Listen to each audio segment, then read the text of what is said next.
Assalamu alaikum.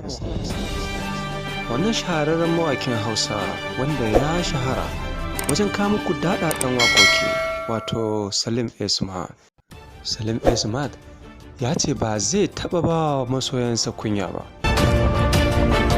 Hakan ne ya sa Salim A Smart ya dake kirjinsa wajen katar da ku domin fito muku da wannan bidiyon shahararriyar waƙansa wanda kuka daɗe kuna sauraron fitowarsa. Wato Lissafi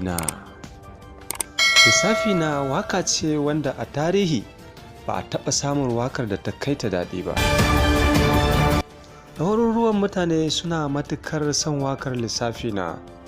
Hakan ne ma ya sa Salim A Smart ya gaggawar sako muku bidiyon Lissafi na domin jin daɗin masoyarsa.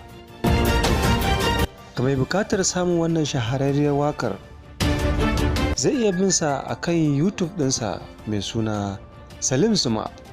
Kawai idan ka shiga YouTube za ka rubuta Salim A Smart domin samo wannan shahararriyar wakar.